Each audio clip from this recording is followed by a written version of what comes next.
Welcome, Roger McGuire, please. Thank you. Thank you. Well, for the Fears film, I felt I had to create its own language to express that film, because it seems to be a stretch for what, I mean, you saw the earlier work. When I come from like doing children's books, and it was kind of always on the lighter side. And then when I was given the opportunity to do that film, I felt I had to kind of create its own universe to fit. And I guess you had the restriction already of it having to be black and white. True, that was one of the restrictions going in. The producers had the idea of they already had the title, and they said, okay, it's going to be a scary film, and can you do it? And but when I was doing research for trying to find how I'm going to enter, I found the work of Felix Vallotton, who's a Swiss graphic artist. He was actually a painter too, but his graphic work. Is it around in the late 19th century? Yeah, late 19th century. And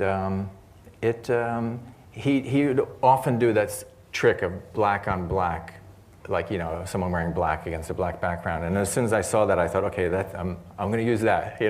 When they said, can you do a film about fear, I was listing all my own phobias, and I write down my dreams usually, so I was like looking up nightmares and things. And I found a short story that was like a ghost story, and I thought, okay, this is going to be good. I'll use this. And I kind of got lost in it. I was doing the storyboards, but the ending wasn't strong enough, and I was like ready to quit almost. And that's when a friend of mine, Michel Pirouz, who's a comic artist and also writer, and he collaborates with other people. I was telling him my problem, and I showed him all the, what I had.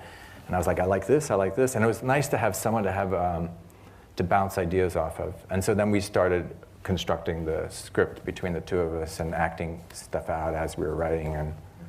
And when you were designing the storyboards for your last piece, did you have to explore some of like the trickery of light and dark to portray like what you were trying to get, so you can get the actual fear? I mean, obviously on the piece it's quite, you're very good at like showing like certain bits of like the hands and stuff, so you can only see certain things. Did you have to like go through certain stages of research where you had to sort of practice with different types of light? Oh yeah, I mean, we did so many tests at the beginning because I knew I wanted this really sparse look from the start. And I remember trying, the first attempts, I drew out pretty extensive storyboards, but still trying to translate that to working with animators, because I said, okay, it's going to be black, but you're only going to see this little piece of light.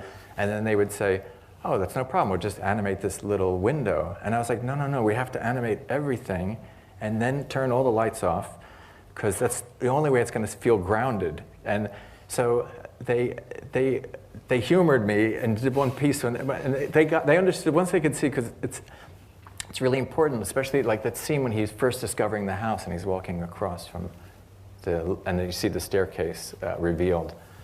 That was all drawn, everything, the full figure and everything, and then we just reduced it all. And to make it feel correct, and that he had weight, and we showed those pencil tests to the sound people to make the steps in the right way.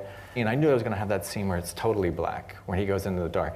And the storyboard, it's just like, you see this black, and I'm trying to describe what I want. And I had, for the entire film, I made a scratch soundtrack to talk to the sound engineers to explain, and especially for a scene like that, it's like, I'm imagining he's in there, and he's, reaching for a coat hanger, and he's trying to pick the lock, and so I couldn't just, I had to actually show them that, how that's going to, work.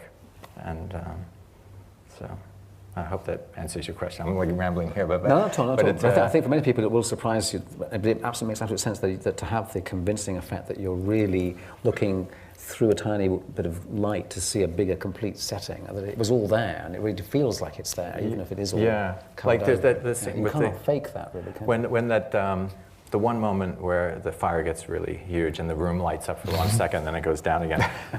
You see a piano for a split second in the background.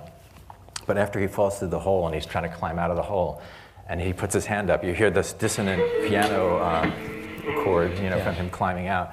But I suppose I was, always wanted it to be, you know, I knew that it was going to be, you know, mostly not seen, but I had to have these little elements to make it feel more real.